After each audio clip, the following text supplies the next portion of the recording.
তাহাজ্জুদ নামাজ কি সূরা ইখলাস 3 বার করে পড়তে হবে? এশার নামাজের সময় বিতির নামাজ পড়ে ফেললে পরে তাহাজ্জুদের নামাজ পড়লে সেটা আদায় হবে কি? আজানের সময় কি সালাম দেওয়া যাবে? অজু থাকা অবস্থায় যদি ঘুমের তন্দ্রা ভাব আসে তাহলে কি পুনরায় অজু করতে হবে? আজান শোনার সাথে সাথে জবাব দেওয়া উচিত নাকি সম্পূর্ণ শোনার পর দিতে হবে? প্রস্রাব করার ক্ষেত্রে অনেক সময় ছিটা ফোটা কাপড়ে বা শরীরে লেগে যায়, অথবা লেগেছে কিনা সেই সন্দেহ থেকে যায়, তখন করণীয় কি? আমরা প্রতিদিন যে গুনাহগুলো করে থাকি সেগুলো কি 5 ওয়াক্ত নামাজের পর 3 বার আস্তাগফিরুল্লাহ বলার মাধ্যমে ক্ষমা হয়ে যাবে, নাকি আলাদা তওবা করতে হবে? যে কোনো সূরা পুরো মুখস্থ হয়নি, সেক্ষেত্রে কি অর্ধেক সূরা নামাজের কেরাতে পাঠ করা যাবে? অনেক ব্যক্তিকে বলতে শুনে প্রকৃতির প্রতিশোধ বলতে কিছু আছে কি? চলুন আর বিলম্ব না করে আপনাদের প্রশ্নের উত্তরের আলোকিত ভবনে প্রবেশ করা যাক। হাসান রহমান আপনি লিখেছেন, মসজিদে নির্বাচনী প্রচারণা চালানো জায়েজ আছে কি? মসজিদে নির্বাচনী প্রচারণা চালানো এটা কোনো অবস্থাতে জায়েজ থাকতে পারে না। কারণ নির্বাচনী প্রচারণা এটি হলো নিজেকে প্রচার করা এবং নিজেকে ভোট দেওয়ার জন্য মানুষকে আহ্বান করা, এবং নিছকই দুনিয়াবি এবং জাগতিক বিষয়কে কেন্দ্র করে এটি হয়ে থাকে। আর এটি যখন হতে থাকবে এর নানাবিধ, প্রথমত এটি একান্ত দুনিয়াবি আলাপ, একান্ত নিজের স্বার্থ সংশ্লিষ্ট আলাপ, যেটা মসজিদে মানুষের মাঝে ঘোষণা দেওয়া জায়েজ নয়।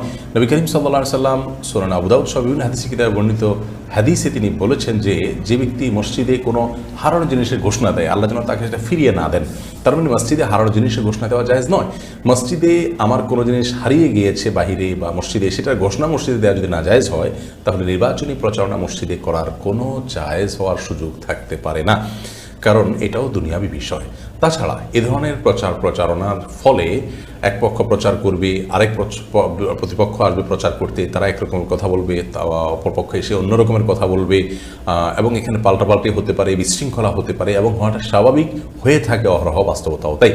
এসব কারণের প্রেক্ষিতে মসজিদকে এ ধরনের কর্মকাণ্ড থেকে মুক্ত করা আমাদের সবার দায়িত্ব। আমরা যে দল বা যেই মত লালন করি না কেন, এজ এ মুসলিম আল্লাহর ঘরকে সম্মানের জায়গা হিসাবে আমাদের রাখা দরকার। এটাকে বিতর্কিত কোনো জায়গা করা উচিত নয়, এবং আমাদের ব্যক্তি স্বার্থ হাসিলের কোনো জায়গা করা উচিত নয়। এটা ইবাদতের জায়গা, এবং সেখানে শুধুমাত্র ইবাদতই করতে হবে। এরপরে প্রশ্ন করেছেন নুসরাত জাহান নিপু, আপনি লিখেছেন, বিয়ের জন্য বরপক্ষ মেয়েকে দেখতে এলে কি সম্মানী হিসাবে টাকা দিতেই হয়? টাকা না দিলে কি এ ব্যাপারটি মেয়েকে অসম্মান করা বোঝায়? আপনার মন্তব্য জানতে চাই। দেখুন, এই বিষয়টি নিছকই প্রচলনের উপর নির্ভরশীল, অর্থাৎ এটার ব্যাপারে আমাদের দেশের প্রচলন কেমন রয়েছে এটি তার উপর ভ্যারি করবে। যেহেতু আমাদের দেশে সাধারণত পাত্রীকে দেখতে গেলে বই হোক কিছু একটা তাকে উপঢৌকন দেওয়ার প্রচলন রয়েছে, অতএব সেটি দেয়া যেতে পারে।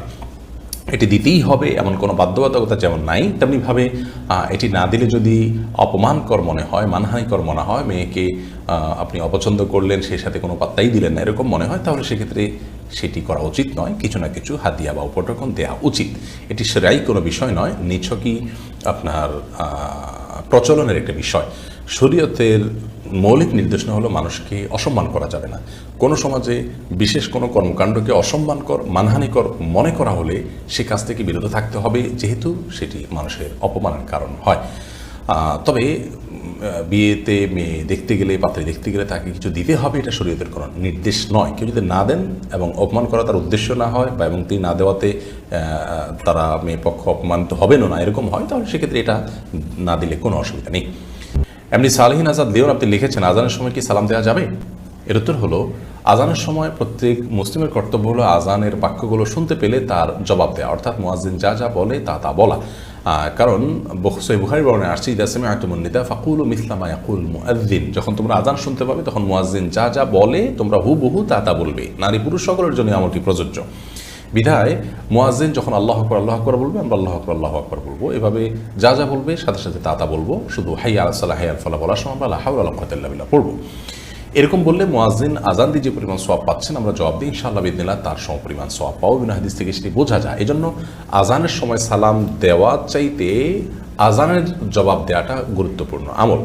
হ্যাঁ, যদি এমন হয় যে কোনো ব্যক্তিকে আপনি আজানের সময় সালাম দিয়ে ফেলেছেন, অথবা কেউ আপনাকে সালাম দিয়েছে, আপনি এখন জবাব দিবেন, তাহলে আজানের জবাব দিতে ফাঁকে আপনি সালামের জবাব দিয়ে ফেলতে পারেন, এতে কোনো অসুবিধা নেই। বরং এর সুযোগ তো আছে। মুয়াজ্জিন যখন আজান দিচ্ছেন, কথার কথা একটা বাক্যর জবাব আপনি দিচ্ছেন, একটা বাক্য তিনি পাঠ করছেন, এর ফাঁকে আপনি জবাব দিয়ে ফেললেন, এটি করা যেতে পারে, কোনো অসুবিধা নেই। এবং রাদ্দুল মুখতারে এই বিষয়ে ফতোয়া রয়েছে যে এটি করা যেতে পারে। তবে সবচেয়ে ভালো হয় যদি আজানের সময়টাতে আপনি নীরব থেকে আজানের জবাবটা দিয়ে তারপরে কারোর সাথে সাক্ষাৎ হলে সালাম দিলেন, তিনি জবাব দিলেন, এটা হয় সবচেয়ে ভালো। অথবা কেউ আপনাকে সালাম দিয়েছেন, আজান হয়তো শেষের দিকে আছে, আপনি আজানের জবাবটা শেষ করে তারপর তার জবাব দিলেন। যদি সেই সুযোগ থাকে তিনি অপেক্ষা করেন, তাহলে সেটি করা যেতে পারে। আর যদি মনে হয় যে না, রানিংয়ে আছেন দুইজন, চলে যাবেন এবং একজনের সালাম দিয়েছে তার জবাব দেওয়া বাদ থেকে যাবে, তাহলে আজানের জবাব দিতে হবে, কারণ আজানের জবাব দেওয়াটা ওয়াজিব। বিদায় খোলাসা কথা হলো, আজান চলাকালীন সময় উভয় পক্ষের, অর্থাৎ সালাম দিবেন নিবেন উভয় পক্ষের উচিত হলো আজানের জবাবে মনোনিবেশ করা, সালামটা পরে দেওয়া। যদি কেউ সালাম দিয়ে দেন এবং তিনি চলে যাবেন, থাকবেন না, তাহলে তাকে ফাঁক দিয়ে জবাব দিয়ে ফেলতে হবে। আর যদি তিনি থাকবেন বা দুজন কাছাকাছি একই জায়গায় আছেন, তাহলে সেক্ষেত্রে জবাবটা শেষ করে সালামের আদান প্রদান তারা করবেন।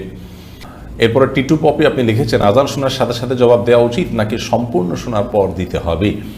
এর উত্তর হলো যে আজানের বাক্যগুলো শোনার পরপর আমরা দিয়ে যাব, মুয়াজ্জিন বলার পরেই আমরা দিব, কিন্তু সম্পূর্ণ আজান মুয়াজ্জিন শেষ করবে, তারপর আমি একটা একটা করে বলবো। ব্যাপারটা এরকম নয়। মুয়াজ্জিন যখন আল্লাহু আকবার বলবে তখন আমরা আল্লাহু আকবার বলবো। মুয়াজ্জিন যখন আশহাদু আল্লা ইলাহা ইল্লাল্লাহ বলবে তখন আমরা আশহাদু আল্লা ইলাহা ইল্লাল্লাহ বলবো। কারণ বিষয় সহিহ মুসলিম বর্ণিত হাদিসে আমরা দেখতে পাই, নবী করিম সাল্লাল্লাহু আলাইহি ওয়াসাল্লাম বলেছেন, মুয়াজ্জিন যখন আল্লাহু আকবার বলবে তোমরা আল্লাহু আকবার বলবে। মুয়াজ্জিন যখন আশহাদু আল্লা ইলাহা ইল্লাল্লাহ বলবে তোমরা আশহাদু আল্লা ইলাহা ইল্লাল্লাহ বলবে। মুয়াজ্জিন যখন হাইয়া আলাস সালাহ হাইয়াল ফালাহ বলবে তখন তোমরা লা হাওলা ওয়ালা কুওয়াতা ইল্লা বিল্লাহ বলবে। এখান থেকে বোঝা যায় হাদিস থেকে যে বাক্যগুলো মুয়াজ্জিন বলার পর আমরা বলবো। সবগুলো বাক্য বলে শেষ করেছে আজানের, তারপরে আমরা জবাব দিব বা আমরাও হুবহু বলবো, ব্যাপারটি সেরকম নয়। এরপর পাবেল আলম আপনি আইডি থেকে লিখেছেন, আমি গর্ভবতী, আমার স্বামী নামাজ পড়তে চায় না, এটার কোনো প্রভাব কি আমার সন্তানের উপরে পড়বে? আপনার সন্তানের উপর আপনার স্বামীর বেনামাজি হওয়ার কারণে কোনো প্রভাব পড়বে বলে কোরআন হাদিসের আলোকে আমাদের মনে হয় না। কারণ হলো আল্লাহ রাব্বুল আলামিন একজনের দায়ে এর বোঝা, একজনের পাপের বোঝা অন্যজনের উপর চাপান না। তবে অবশ্যই মা বাবার দিনদারি, তাদের তাকওয়া তাহারাত, বিশেষ করে মায়ের ব্যক্তিগত তাকওয়া চর্চা সন্তান গর্ভে থাকাকালীন সময়, এটার ইতিবাচক প্রভাব সন্তানের উপর পড়ে। কিন্তু তাই বলে জন্মদাতা বাপ তিনি খারাপ কাজ করলেও তার প্রভাব গিয়ে সন্তানের উপর পড়বে এমন নয়। তবে তাকেও যদি সুপথে আনা যায় এবং সালাতের অভ্যস্ত করা যায়, সন্দেহাতীতভাবে একটি তাকওয়ার পরিবেশে আল্লাহর কাছে দোয়া করবেন, তিনি ভালো কিছু চাইবেন, আল্লাহ নেক বান্দা হবেন, সেই হিসেবে আল্লাহ তাআলা তাদের জন্য ভালো কিছু দিবেন, সে আশা করা যায়, সেটি আরেকটি বিষয়। কিন্তু বাবার বেনামাজি হওয়ার কারণে সন্তানের মধ্যে তার প্রভাব পড়বে, সন্তানও বেনামাজি হবে, এমনটি আবশ্যক নয়। কত খারাপ মানুষের ঘরে আল্লাহ তাআলা কত নেক মানুষ দিয়েছেন। আব্দুর রহমান সিয়াম আপনি লিখেছেন, আমি শুনেছি মেয়েদের হায়েজ নিফাস হওয়ার পর তাদের বিয়ে না হওয়া পর্যন্ত প্রত্যেক হায়েজ নিফাসের সময় বাবার গুনাহ হয়, এটা কি সত্য? না, এটা সম্পূর্ণ ভিত্তিহীন কথা। মেয়েদের মাসিক হওয়ার পর, অর্থাৎ তারা প্রাপ্তবয়স্ক হওয়ার পর বিয়ে না দিলে যতবার মাসিক হবে ততবার তারা গুনাহগার হবেন, এরকম কোনো কথা কোন হাদিসে বর্ণিত হয়নি। তবে হ্যাঁ, বিবাহ প্রয়োজন ছাড়া এবং একান্ত যৌক্তিক কারণ ছাড়া বিলম্ব করা এবং অতিরিক্ত দুনিয়াদারি মানসিকতা থেকে বিবাহকে বিলম্ব করা, এটি শরীয়তের দৃষ্টিকোণ থেকে নাজায়েজ কাজ, অনুচিত কাজ। পিতামাতা, বাবা মা তাদের এই কাজটি করা অনুচিত, সেটি সম্পূর্ণ ভিন্ন বিষয়। কিন্তু তাই বলে তারা গুনাহগার হয়ে যাবেন এরকম কোনো কথা কোনো হাদিসে আসেনি। এরপরে জাহরা জান্নাত আপনি লিখেছেন, কুফরি ও শিরকি কাজে লিপ্তদের সাথে বন্ধুত্বপূর্ণ সম্পর্ক রাখা যাবে কি? যারা কুফরি এবং শিরকি কাজে লিপ্ত এবং সরাসরি এই কাজগুলো তারা করছেন জেনে বুঝে, তাদের সাথে বন্ধুত্বপূর্ণ সম্পর্ক রাখলে যদি নিজেও তার দ্বারা প্রভাবিত হওয়ার আশঙ্কা থাকে, তাহলে অবশ্যই তাদের সাথে বন্ধুত্বপূর্ণ সম্পর্ক রাখা যাবে না, নিজেকে বাঁচাবার প্রয়োজনে। আল্লাহ রাব্বুল আলামিন বলেছেন, আলমার ও মা দীন খালিলি, মানুষ তার বন্ধুর দিন এবং আদর্শ এটার অনুসরণ করে, তার অনুগামী হয়। অতএব ফালিয়ানজুর আহাদুকুম মা ইউখাল, তোমাদের কে কার সাথে বন্ধুতা করছে তোমরা সেটি খেয়াল করো। এই জন্য শিরকে কুফরিতে লিপ্ত ব্যক্তিকে বন্ধু বানানো উচিত নয়। তবে হ্যাঁ, যদি তার সাথে বন্ধুতাপূর্ণ সম্পর্ক থাকলে তাকে নাসিহা করা যায়, দাওয়াত দেওয়া যায় এবং নিজে তার প্রভাব দ্বারা প্রভাবিত হওয়ার আশঙ্কা না থাকে, তাহলে সেক্ষেত্রে বন্ধুত্বপূর্ণ সম্পর্ক রাখা যেতে পারে, সেটি দাওয়াতের উদ্দেশ্যে। অন্যথায় ওয়ালা এবং বারার দাবি হলো এ ধরনের মানুষকে বন্ধু হিসাবে গ্রহণ না করা। সাদিয়া সরকার আপনি লিখেছেন, লম্বা হওয়ার কোনো দোয়া আছে কি? খাটো হওয়ার কারণে আমার বিয়ে বিলম্বিত হচ্ছে। আল্লাহ তাআলা সহজ করুন আপনার বিয়ের বিষয়টি, বোন আমরা দোয়া করি। আর আপনাকে বলছি যে লম্বা হওয়ার জন্য সুনির্দিষ্ট কোনো দোয়া কোন হাদিসে বর্ণিত হয়েছে বলে আমাদের জানা নেই। তবে আপনি সাধারণভাবে আল্লাহর কাছে দোয়া করতে পারেন যেন আল্লাহ তাআলা আপনার বিয়েকে ত্বরান্বিত করেন এবং সহজ করেন। আর মনে রাখবেন যে লম্বা হওয়ার দোয়া করলেই যে আপনার বিয়ে হয়ে যাবে ব্যাপারটি সেরকম নয়। দোয়ার ক্ষেত্রে আমাদেরকে বিচক্ষণতার পরিচয় দিতে হবে, শরীয়ত আমাদেরকে সে নির্দেশই করেছে। অনেকে আল্লাহর কাছে চান যে আল্লাহ আমার এত টাকা যেন হয়, তো এত টাকা হলেই যে আপনি সুখী হবেন ব্যাপারটি তো সেরকম না। এত টাকা হলো, তার চেয়ে বেশি টাকা খরচের ব্যবস্থা হয়ে গেলো, তাই লাভ কি? একজন আল্লাহর কাছে দোয়া করেছেন, আল্লাহ আমার যেন এমন জীবন আসে যে আমার 2 হাত ভর্তি টাকা থাকে এবং আমার আশেপাশে শুধু মেয়ে আর মেয়ে থাকে। তো সেই ভদ্রলোক দেখা গেল যে কোনো একটা কলেজের আপনার বাসের হেল্পারে চাকরি পেয়েছে, 2 হাত ভর্তি টাকা থাকে, সেটা মানুষের আশেপাশে মেয়েরা আছে, মেয়েরা কলেজের ছাত্রী। তো এই ধরনের দোয়া অহেতুক দোয়া, এ ধরনের দোয়া কোনো যৌক্তিক দোয়া নয়। আপনি দোয়া করবেন আল্লাহ আমাকে সুখ শান্তি দেন, আমাকে ভালো জীবন সঙ্গিনী দেন, আল্লাহ তাআলা তার জন্য যা দরকার সেটি ব্যবস্থা করবেন, আপনার দোয়া যদি শর্ত পূরণ করে করতে পারেন। অতএব লম্বা হলেই যে আপনার বিয়ে হয়ে যাবে ব্যাপারটা সেরকম নয়। অতএব লম্বা হওয়ার দোয়া না করে আপনি আল্লাহর কাছে দোয়া করবেন যাতে আপনার সমস্যার সমাধান হয়। আপনি যে অবস্থা আছেন সেই অবস্থা থেকেও তো আল্লাহ তাআলা আপনার বিয়ের ব্যবস্থা করতে পারেন। এছাড়া এমনিতে একজন মানুষের সাধারণ যে আপনার দৈর্ঘ্য থাকে বা লম্বা থাকেন, তিনি তার থেকে লম্বা হওয়ার জন্য ব্যায়ামের কথা অনেকে বলা হয়ে থাকে। সেগুলো সংশ্লিষ্টদের সাথে আলাপ আলোচনা করে সেগুলো যৌক্তিক হলে সেগুলো থেকে আপনি উপকৃত হতে পারেন, সেটা সম্পূর্ণ আরেকটি বিষয়। এরপরে চন্দ্র খন্দকার আপনি লিখেছেন, কত বছর বয়সে নামাজ ফরজ হয়? প্রাপ্তবয়স্ক হলে তখন নামাজ ফরজ হয়, মেয়েরা যখন মাসিক হয় তখন থেকে, ছেলেরা যখন স্বপ্নতে শুরু হয় তখন থেকে দাড়ি ইত্যাদি গজালে সেটাকেও আপনার প্রাপ্তবয়স্ক হওয়ার আলাদা হিসেবে ধরা হয়েছে। আর যদি এটি না হয় তাহলে সেক্ষেত্রে এটার একটা বয়সের সীমানা ধার্য করা হয়েছে, সেটা হলো বেশিরভাগ ওলামাদের বর্ণনা অনুযায়ী, মত অনুযায়ী ছেলেদের জন্য 15 বছর। আলী মাজেদ আপনি লিখেছেন, সুইসাইড করে মারা গেলে কি কখনো জান্নাতে যাবে না? সুইসাইড করে মারা গেলে কখনো জান্নাতে যাবে না এমন কোনো কথা নেই, তবে সেটি গুনাহের কথা, কবিরা গুনাহের কথা, পাপের কথা, এই জন্য আল্লাহর কাছে পাপিষ্ট হতে হবে। কিন্তু এরপরেও জান্নাতে যাওয়ার অপশন খোলা থাকে, যদি আল্লাহ তাআলা চান মাফ করতে পারেন। নাজমুস সুলতান আপনি লিখেছেন, ফোনে কোরআনের অ্যাপ আছে, অনেক সময় ফোনে পা লেগে যায়, এতে কি গুনাহ হবে? না, এতে গুনাহ হবে না, কারণ আমাদের ভেতরে তো কোরআন আছে, অ্যাপে যেরকম সফট কপি আছে, আমাদের বক্ষেও তো সফট কপি আছে, তো আমাদের কারোর গায়ে লাগলে কি গুনাহ হয়? গুনাহ হয় না, অতএব এখানেও গুনাহ হবে না। মোহাম্মদ সজিব হাওলাদার আপনি লিখেছেন, সিগারেট খেলে নামাজ হবে কি? সিগারেট খেলে তার সাথে নামাজের আসলে কোনো সম্পর্ক নেই, বরং সিগারেট বা ধূমপান করা এটা সম্পূর্ণ গুনাহের কথা। আল্লাহ বলেছেন, লা তুলকু বিআইদিকুম ইলা তাহলুকা, তোমরা নিজেদেরকে ধ্বংসের দিকে ঠেলে দিও না। বিধায় এমন কোনো কাজ করা জায়েজ নয় যে কাজ করলে আমরা ক্ষতির মুখে পড়বো। ধূমপান স্বাস্থ্যের জন্য ক্ষতিকর হওয়ার কারণে করা জায়েজ নয়, আর আরও অনেক কারণে এটি নিষিদ্ধ। ইসলামের দৃষ্টিকোণ থেকে এটি গুনাহের কথা ধূমপান করা, কিন্তু ধূমপান করলে তার সালাত হবে না ব্যাপারটা এমন না। ধূমপান করে যখন সে মসজিদে যাবে মুখ পরিষ্কার করে যাবে যাতে কোনো গন্ধ না থাকে, সেটি আরেকটি নির্দেশনা পৃথক। এরপর প্রিন্স ফারুক আপনি লিখেছেন, সুদখোরকে দান করলে দান কবুল হবে কি না? দান আপনি যে কোনো ব্যক্তিকেই করতে পারেন। আল্লাহ রাব্বুল আলামিন যখন কোনো দান আপনি করবেন, সেটা ইখলাসের সাথে যদি করেন, হালাল উপার্জন থেকে করবেন, তখন আল্লাহ তাআলা সেটা কবুল করবেন। সেটা কোনো খারাপ মানুষের জন্য করলেও হতে পারে, অমুসলিমকে দান করলেও সেটা কবুল হতে পারে। বিধায় সুদখোর হলে তাকে দান করলে কবুল হবে না, এরকম না। বিশেষ করে সুদখোরকে যদি দান করে সুদ থেকে মুক্ত করার চেষ্টা করেন, সেটা তো আরও বেশি সওয়াবের কাজ হবে ইনশাআল্লাহ বিইذনিল্লাহ। উম্মে হাবিব আপনি লিখেছেন, হাজব্যান্ড সিগারেট খায়, এটা আমি অপছন্দ করি, আমি কি করতে পারি? আপনি তাকে বোঝাবেন, কাউন্সেলিং করবেন, নাসিহা করবেন, বায়না ধরবেন, ভালোবাসার যে দাবি, সে দাবি থেকে তাকে বিরত রাখার চেষ্টা করবেন। এরপরও যদি তিনি বিরত না থাকেন, তিনি গুনাহগার হবেন। আপনি যদি সবর করেন, আল্লাহর কাছে আপনি তার জন্য আজর পেতে পারেন, অর্থাৎ আপনি বিচ্ছেদ না আছে যদি সবর করেন, থাকতে পারেন আপনি। আর আপনি যদি চান যে না, তার সাথে আমি বসবাস করার সুযোগ নেই, আমার কষ্ট হয়, তাহলে আপনি বিচ্ছেদ চাইতে পারেন, সেটা হবে আপনার জন্য জায়েজ নিছক, যদি আপনার জন্য বসবাস করা অসম্ভব এবং সে যদি নাছোড় বান্দা হয়। এটা অনেক পরের স্টেপ এবং সর্বশেষ স্টেপ, কিন্তু মৌলিকভাবে এর জন্য আপনাকে দায়ী হতে হবে না, গুনাহগার হতে হবে না। রাবিয়া রহমান আপনি অস্ট্রেলিয়া থেকে 2টি প্রশ্ন করেছেন। প্রথম প্রশ্ন হলো, আপনার অজু থাকা অবস্থায় যদি ঘুমের তন্দ্রাভাব আসে তাহলে কি পুনরায় অজু করতে হবে? অজু থাকা অবস্থায় যদি ঘুমের তন্দ্রাভাব আসে আর আপনি কোনো কিছুর সাথে হেলান দেওয়া অবস্থায় না থাকেন কিংবা চিত হয়ে শুয়ে না থাকেন, তাহলে সেক্ষেত্রে আপনার অজু ভাঙবে না। বসে বসে যদি আপনি ঝিমান এবং সেই ঝিমুনির ফলে যদি আপনি এদিক সেদিকে হালকা ঢলেও যান, তাতেও আপনার অজু ভঙ্গ হবে না। তবে হ্যাঁ, ঝুমোতে যদি আপনি পড়ে যান তাহলে অজু ভঙ্গ হয়ে যাবে, অথবা হেলান দিয়ে যদি ঝিমিয়ে পড়েন তাহলে অজু ভঙ্গ হয়ে যাবে। আর যদি চিত হয়ে শুয়ে আপনি আপনার ঝিমিয়ে পড়েন, তাতে অজু ভঙ্গ হয়ে যাবে। অন্যথায় বসে বসে ঝিমালে অজু ভঙ্গ হবে না।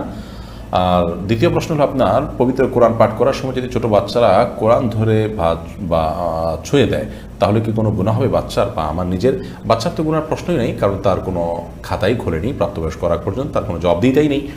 আর আপনারও গুনাহ হবে না, কারণ হলো বাচ্চার জন্য কোরআন ওযু সহকারে স্পর্শ করার এই নির্দেশ তার জন্য প্রযোজ্য নয়, এটি প্রাপ্তবয়স্কের জন্য। আল্লাহ সমস্ত নির্দেশ প্রাপ্তবয়স্কের জন্য প্রযোজ্য, তার জন্য প্রযোজ্য নয়। তারপরেও কোরআনের অপমান হতে পারে, ছিঁড়ে ফেলতে পারে, সে এরকম হতে পারে, পানি ঢেলে দিতে পারে, এরকম যদি হয় তাহলে সেক্ষেত্রে তার নাগাল থেকে কোরআনকে আপনি দূরে রাখবেন। এমনিতে সে কোরআন ধরলে যে আপনি গুনাহগার হয়ে যাবেন, সেটি সেরকম নয়। ইসলামী আইডি থেকে আপনি লিখেছেন, আমার বাসায় অজুর কোনো ব্যবস্থা নেই টয়লেট ছাড়া, আমার অজু হবে কি দয়া করে জানাবেন। টয়লেটের ভিতরে অজু করলেই যে অজু হবে না, ব্যাপারটা এরকম না। আমরা এই বিষয়টাকে অনেকে ভুল বুঝি। টয়লেটে অজু করলে বিসমিল্লাহ বলতে পারবেন না, মনে মনে বলবেন, বাস এটুকু। আর যেহেতু বিসমিল্লাহ বলতে পারবেন না, তাহলে অজুটাতে সুন্নাতের খেলাফ থাকছে। এই জন্য বাইরের থেকেই অন্তত বিসমিল্লাহ বলে হাত মুখ ধুয়ে তারপরে টয়লেটে গিয়ে পাউটা ধুলেন, সেটা করা উত্তম। আর যদি সেই ব্যবস্থা না থাকে তাহলে টয়লেটে উজু করলে উজু হয়ে যাবে। এমনকি বিসমিল্লাহ মুখে আপনি উচ্চারণ করবেন না, যেহেতু টয়লেটে আল্লাহর নাম নেওয়া উচিত নয়, তাতেও আপনার উজু হয়ে যাবে। বিষয়টা হলো উত্তম মধ্যমের বিষয়। এরপর আফরোজা সুলতান আপনি লিখেছেন, এশার নামাজের সময় বিতির নামাজ পড়ে ফেললে পরে তাহাজ্জুদের নামাজ পড়লে সেটা আদায় হবে কি?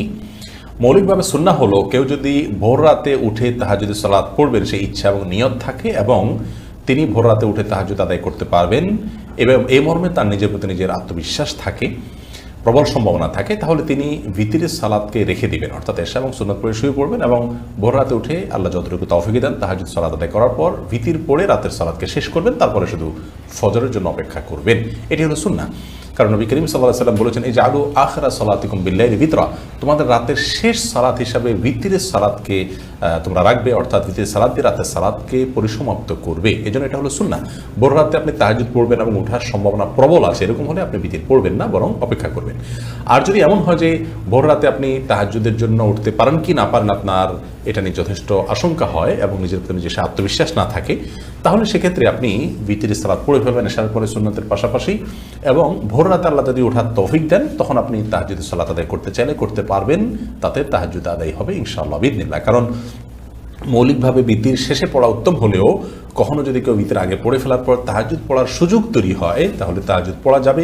এই বিষয়টিও হাদিস দ্বারা স্পষ্টত প্রমাণিত আছে। উম্মে কুলসুম শিখ আপনি লিখেছেন, স্বামীর কাছে অনুমতি নিয়ে ব্রু প্লাগ করা কি গুনাহ হবে?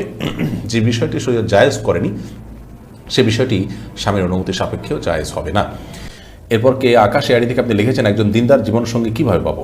দিনদার জীবনসঙ্গী বা সঙ্গিনী পাওয়ার জন্য সর্বপ্রথম নিজেকে দিনদার হওয়ার চেষ্টা করতে হবে এবং নিজে ভালো মানুষ হওয়ার চেষ্টা করতে হবে, নিজের চরিত্রকে ভালো রাখার চেষ্টা করতে হবে, পূর্বের গুনাহের জন্য আল্লাহর কাছে ইস্তেগফার করে ক্ষমা চেয়ে তওবায়ে নাসুহা বা খাঁটি তওবা করতে হবে। দ্বিতীয়ত, দিনদার জীবনসঙ্গী পাওয়ার জন্য বা সঙ্গিনী পাওয়ার জন্য সূরা ফুরকানের ৭৪ নম্বর আয়াতে যে দোয়া শেখানো আছে, রব্বানা হাব লানা মিন আজওয়াজিনা ওয়া যুররিয়্যাতিনা কুররাতা আ'ইউন ওয়াজআলনা লিল মুত্তাকিনা ইমামা, এই দোয়া বেশি বেশি করে পাঠ করতে হবে। সেই সাথে দিনদার জীবনসঙ্গী সঙ্গিনী পাওয়ার জন্য দিনই সার্কেল মেনটেন করতে হবে। দিনই সমাজ, দিনই পরিবেশ, দিনই বন্ধুবান্ধব, এটা যখন মেনটেন করবেন তখন তাদের মাধ্যমে দিনদার মানুষদের সন্ধান আপনি খুঁজে পাবেন এবং তাদের মাধ্যমে আপনি ভালো মানুষ পেতে আপনার জন্য সহজ হবে ইনশাআল্লাহ বিইذনিল্লাহ। এর পাশাপাশি সাধারণভাবে আল্লাহর কাছে দোয়া করতে থাকবেন, ইনশাআল্লাহ বিইذনিল্লাহ আল্লাহ তাআলা ব্যবস্থা করবেন। বিচক্ষণতার সাথে জীবনসঙ্গী সঙ্গে নির্বাচন করতে হবে, তাদের বিষয়ে ভালো করে খবর নিতে হবে। দিনদারিতা শুধুমাত্র যেন বাহ্যিকভাবে না হয়, ভেতরেই যেন দিনদারিতা থাকে, সেজন্য খুব ভালোভাবে অনুসন্ধান এবং যাচাই বাছাই করে পরীক্ষা নিরীক্ষা করে সিদ্ধান্ত নিতে হবে। সেই সাথে ইস্তেখারার মাধ্যমে আপনি বিবাহ করতে পারেন। এই কাজগুলো আপনি যখন করবেন ইনশাআল্লাহ বিইذনিল্লাহ ভালো জীবনসঙ্গী বা সঙ্গিনী পাওয়া সহজ হবে। আল্লাহ তাআলা আমাদেরকে সবাইকে এই মহামূল্যবান সম্পত্তি অর্জন করার তৌফিক দান করুন যারা এখনো বিবাহ করেননি। আহমেদ সবুজ বিন সিরাজুল আপনি লিখেছেন, দাড়ি কতটুকু রাখলে পূর্ণ সুন্নাহ আদায় হবে?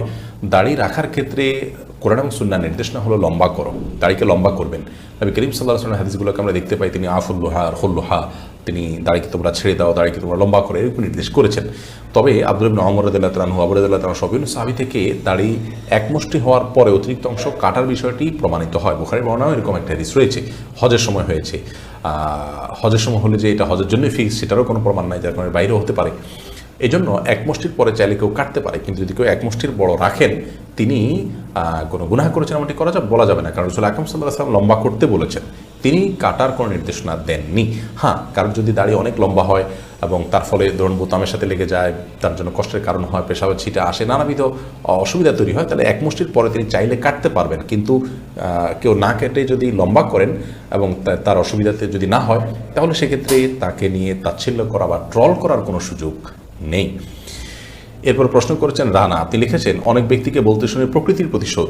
প্রকৃতির প্রতিশোধ বলতে কিছু আছে কি? দেখুন, প্রকৃতির প্রতিশোধ বলতে কোনো কিছু নেই। যারা প্রকৃতির প্রতিশোধ বলেন তারা মূলত এমন একটা কথা বলেন যে কথাটি কুফরি কথার সাথে সাদৃশ্যপূর্ণ বা যে কথার কুফরি একটি মিনিং আছে। প্রকৃতি আল্লাহর সৃষ্টি, অতএব এই প্রকৃতি কোনো প্রতিশোধ নিতে পারে না বা প্রকৃতির প্রতিশোধ পরায়ণ হতে পারে না। আল্লাহ রাব্বুল আলামিন কারোর কোনো পাপের কারণে তাকে প্রায়শ্চিত্তের মুখোমুখি করেন, শাস্তির মুখোমুখি করেন, সেটি হতে পারে। আল্লাহর কথা না বলে প্রকৃতির কথা বলা, এটা হলো সেকুলার। এবং আল্লাহকে যারা স্বীকার করতে চান না, আল্লাহর প্রতি ঈমান আনয়ন করতে চান না, ঈমানদার এবং আল্লাহর কাছে আত্মসমর্পণ করে মুসলমান হতে চান না, তাদের স্টাইল। অতএব কোনো মুসলমানের জন্য এটা বলা জায়েজ নয়, উচিত নয় যে প্রকৃতির প্রতিশোধ ইত্যাদি। বরং এই প্রকৃতি এটা আল্লাহ তাআলার সৃষ্টি, সে কীভাবে প্রতিশোধ নেবে? আল্লাহ তাআলা এই প্রকৃতি দিয়ে কোনো ব্যক্তিকে শাস্তি দিতে পারেন, উপযুক্ত তার প্রাপ্য দিতে পারেন, সেটি সম্পূর্ণ আল্লাহ তাআলার বিষয় এবং গায়েবের বিষয়। আমরা সে বিষয়ে যে সবসময় মন্তব্য করতে পারবো তা নয়। এরপরে মনের কথা এটি থেকে আপনি লিখেছেন, অজু করার সময় মাথায় কাপড় না দিলে কি অজু হবে না? অজু করার সময় যদি মাথায় কাপড় নাও দেন তবু অজু হয়ে যাবে। অজু করার সাথে মাথায় কাপড় দেওয়ার আসলে কোনো সম্পর্ক নেই, বরং আপনি যখন উজু করবেন আপনার তো চুলের গোড়া, কানের লতি, এই সবগুলো ধুইতে হবে। তো আপনি মাথায় কাপড় রেখে এগুলো কীভাবে ধোবেন? এরপর যখন মাথা মাসা করতে হবে আপনাকে, তখন তো কাপড় ফেলা ছাড়া আপনি কীভাবে মাসা করবেন? অতএব উজু করার সময় মেয়েরা মাথায় কাপড় দিতে হবে এমন কোনো বাধ্যবাধকতা নেই। যারা এমনটি বলে থাকেন সেটা নিছকই তাদের ভুল ধারণা। বরং মাথায় কাপড় ফেলেও তিনি উজু করতে পারেন, আর মাথায় কাপড় রেখেও উজু করতে পারেন। তবে মাসা করার সময় হয় কাপড়ের ভিতর দিয়ে মাসা করবেন, আর কাপড় সরিয়ে মাসা করবেন। কিন্তু মাথায় কাপড় না থাকা অবস্থায় উজু করলে কোনো অসুবিধা হবে না। টাপু জানতে চেয়েছেন, তাহাজ্জুদ নামাজ কি সূরা ইখলাস 3 বার করে পড়তে হবে? তাহাজ্জুদ নামাজে সূরা ইখলাস কয়বার করে পড়তে হবে এরকম কোনো সংখ্যা কোরআন হাদিসে নির্ধারণ করা হয়নি। কেউ চাইলে একবার পড়তে পারেন, কেউ চাইলে একাধিক পড়তেও পারেন, তবে 3 বার পড়তে এমন কোনো কথা নেই। তানিয়া তাবাসসুম আপনি লিখেছেন, যে কোনো সূরা পুরো মুখস্থ হয়নি, সেক্ষেত্রে কি অর্ধেক সূরা নামাজের কেরাতে পাঠ করা যাবে? নামাজের সূরা পুরো খতম করা কি বাধ্যতামূলক? দেখুন, যে কোনো সূরা যদি পুরো মুখস্থ না হয়, সেক্ষেত্রে অর্ধেক সূরা সালাতে আপনি যদি কেরাতে পাঠ করেন তাতে কোনো অসুবিধা নেই, আপনার সালাত হয়ে যাবে। সূরা ফাতিহা পুরোটা পড়েছেন, অনেক সূরা অর্ধেক পড়েছেন, তাতে সালাত হয়ে যাবে। সূরা পুরো শেষ করাটা বাধ্যতামূলক নয়। বিশেষ করে বড় সূরা যদি হয় তাহলে তো পুরো সেট শেষ করা অবশ্যই জরুরি না। ছোটো সূরা হলে আপনার পড়ে ফেলা উচিত। যদি আপনার মুখস্থ না থাকে, যেটুকু মুখস্থ আছে পড়েছেন, তারপর আপনি রুকুতে গেছেন, তাতে সালাত হয়ে যাবে। কিন্তু এমন জায়গায় থামবেন না যেখানে থামলে অর্থ বিকৃত হয়ে যেতে পারে। ছোটো সূরার ক্ষেত্রে এমনটি না করাই উচিত সাধারণত, যেহেতু অর্থ বিকৃতির সম্ভাবনা আছে। আপনি এমন জায়গায় থামলেন যে অর্থটা অপূর্ণাঙ্গ থাকলো, এই জন্য অর্থটা অন্তত দেখে নেবেন যে আপনি যেখানে থামলেন তাতে একটা কথা পূর্ণাঙ্গ হয় কিনা। হলে আপনি রুকুতে যেতে পারেন। এবং যদি খুব বেশি ছোট সূরা হয়, ধরুন 3 আয়াতের সূরা, তাহলে 2 আয়াত পরে আপনি রুকুতে চলে গেলেন। তো এরকম হলে আরেকটা আয়াত মুখস্থ করতে কতক্ষণ, সেটা করে ফেলা উচিত এবং এরকম অভ্যাস বানিয়ে নেওয়া উচিত নয়। যতদিন আপনার মুখস্থ না হলো ততদিন পর্যন্ত আপনি এটি করতে পারেন, যদি অর্থ বিকৃতির সম্ভাবনা না থাকে। এরপর ইলমা খন্দকার এসে আপনি লিখেছেন, ঘরের দেয়ালে আরবি হরফের ক্যালিগ্রাফি বা ডিজাইন করা কোনো দোয়া, যেমন আয়াতুল কুরসি, দোয়া ইউনুস ইত্যাদি টানানো জায়েজ আছে কি?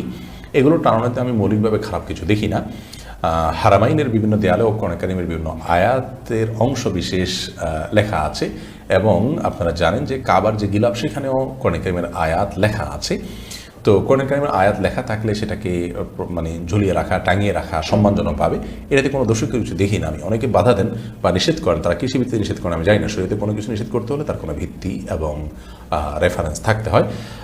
কোরআন কারীমের আয়াতকে উন্মুক্তভাবে দেয়ার লেখা থাকলো, সেটা দেখে আমি পড়লাম, মনে হলো আমার সেটার কথা, এটাতে কোনো অসুবিধা নেই। তবে হ্যাঁ, কোরআন আয়াতকে নিছক শোভাবর্ধনের উদ্দেশ্যে রাখলেন, জাস্ট আপনার সৌন্দর্যের জন্য রাখছেন, সেটা নয়। যদি আপনি কোরআনের মহব্বতে, যে আমি এটা খোলা থাকলে দেখলে এটা পড়তে ইচ্ছা করবে, দেখে পড়বো, এটা প্রতি মহব্বত বাড়বে, সেই জন্য আপনি করতে পারেন সম্মানের জায়গা থেকে। রাহিমা জাহান রাহি আপনি লিখেছেন, প্রস্রাব করার ক্ষেত্রে অনেক সময় ছিটা ফোটা কাপড়ে বা শরীরে লেগে যায়, অথবা লেগেছে কিনা সেই সন্দেহ থেকে যায়, তখন করণীয় কি? দেখুন, কাপড়ের ছিটা ফোটা যদি আপনার লেগে যায় নিশ্চিত, তাহলে সেক্ষেত্রে খুব ছোট ছিটা লাগলে সেটা নিয়ে আপনার অরিড হওয়ার কোনো কারণ নেই, সালাত হয়ে যাবে। ধরুন আপনার সুইয়ের আগে যে পরিমাণ লাগলেও কোনো অসুবিধা নেই। আর যদি অনেক বেশি লাগে, বড় ফোঁটা লাগে বা অনেক ফোঁটা পড়ে, তাহলে সেক্ষেত্রে যে জায়গা পড়ছে সেই জায়গাটা ধুয়ে ফেলবেন। আর যদি আপনার নিছক সন্দেহ হয়, কিন্তু আপনি নিশ্চিত না হন যে আদৌ লেগেছে কি লাগেনি, তাহলে সেক্ষেত্রে এই সন্দেহের ভিত্তিতে আপনি এটাকে নিয়ে আপনি অরিড হওয়ার কোনো কারণ নেই। নিশ্চিত না হলে সেটা আপনার নাপাক হিসাবে ধরা হবে না। কলি এই আইডি থেকে আপনি লিখেছেন, শুক্রবারে মসজিদে জুমা শেষ হওয়ার আগে ঘরে মহিলাদের জোহর আদায় করা উচিত না, এই কথাটা কতটুকু সত্যি? এটা সম্পূর্ণ ভিত্তিহীন কথা। ওয়াক্ত হওয়ার পরেই মেয়েরা সালাত আদায় করতে পারবেন। মসজিদে জামাত হলো কি হলো না জুমার, সেটার জন্য জুমার দিনে জোহর আদায় করার জন্য অপেক্ষা করার কোনো প্রয়োজন নেই। শাইমা আক্তার সুমি আপনি লিখেছেন, গোপন গুনাহ থেকে বাঁচার উপায় কি? গোপন গুনাহ থেকে বাঁচার অনেকগুলো উপায় আছে। তোমাদের থেকে প্রথম উপায় হলো যে গোপন গুনাহ হয়ে থাকে গোপনে, এজন্য যথাসম্ভব নির্জনতা অ্যাভয়েড করে থাকতে হয়। তাহলে ইনশাআল্লাহ বিদিনিল্লাহ গোপন গুনাহ থেকে বাঁচা সহজ হবে। আজকাল গোপন গুনাহতে আমরা অনেকে লিপ্ত। বাহ্যিকভাবে আমাদেরকে মানুষ ভালো জানে, ভালো মানুষ সাজিয়ে মানুষের কাছে, কিন্তু আমি ভেতরে ভেতরে গোপন করছি, গুনাহ করছি। এজন্য নির্জনে গেলে আপনার দ্বারা কিছু গুনাহ হয় তাহলে আপনি নির্জনতা অ্যাভয়েড করবেন। যেই অ্যাপ আপনার কাছে থাকলে আপনি সেই অ্যাপের মাধ্যমে গুনাহে লিপ্ত হন, সেই অ্যাপটা আপনি ডিলিট করে ফেলবেন। এভাবে গুনাহের যে উপকরণ, মাধ্যম এবং উপায় আছে সেগুলো থেকে আপনি নিজেকে যদি দূরে সরাতে পারেন এবং আপনি যদি এবারে কঠোর সিদ্ধান্ত নিতে পারেন, ইনশাআল্লাহ বিদিনিল্লাহ আপনি বাঁচতে পারবেন, বাঁচাটা সহজ হবে। সেই সাথে আপনি ভালো পাওয়ারফুল তাকওয়াওয়ালা মানুষদের সান্নিধ্য আপনি অর্জন করবেন। এটি এই গোপন গুনাহ থেকে বাঁচার জন্য অত্যন্ত অত্যন্ত কার্যকর একটি উপায়। যাদের তাকওয়ার লেভেলটা অনেক উপরে, অনেক হাই, যারা অনুত্তম কাজ থেকেও বেঁচে থাকার চেষ্টা করেন, এরকম মানুষগুলোর খুব বেশি সান্নিধ্য আপনি নেবেন, ইনশাআল্লাহ আপনারা সহজ হবে। আল্লাহর কাছে আশ্রয় চাইবেন এবং দোয়া করবেন, আল্লাহ আপনি তৌফিক দান করেন। চোখের পানি ফেলে আল্লাহর কাছে লজ্জিত হয়ে মাপ চাবেন, ইনশাআল্লাহ আল্লাহ তাআলা আপনাকে সাহায্য করবেন। এবং যখন ঈমানের জোশ আসবে তখন হিম্মত করে গোপন গুনার সমস্ত জড়গুলো উফড়ে ফেলবেন। সমস্ত অ্যাপ আনইনস্টল করা, সমস্ত কিছু ডিলিট করা বা যত ধরনের উপায় হতে পারে সেগুলো আপনি অবলম্বন করবেন, ইনশাআল্লাহ সহজ হবে। আল্লাহ তাআলা তৌফিক দান করুন। এমনি বিপ্লব হাসান লিখেছেন, আমরা প্রতিদিন যে গুনাহগুলো করে থাকি সেগুলো কি 5 ওয়াক্ত নামাজের পর 3 বার আস্তাগফিরুল্লাহ বলার মাধ্যমে ক্ষমা হয়ে যাবে, নাকি আলাদা তওবা করতে হবে? বড় গুনাহ, কবিরা গুনাহ করলে সেটার জন্য আলাদা তওবা করতে হবে। এই সাধারণ আস্তাগফিরুল্লাহ বা সাধারণ আমলের দ্বারা ছোট গুনাহ মাফ হবে, সগীরা গুনাহ মাফ হবে। কবিরা গুনাহ, যে গুনার শাস্তির কথা বলা হয়েছে, সতর্ক করা হয়েছে, কঠোরতা বলা হয়েছে যে গুনার কারণে, সেই গুনাহ মাফ হবে না সাধারণ কোনো আমল দ্বারা তওবা ছাড়া।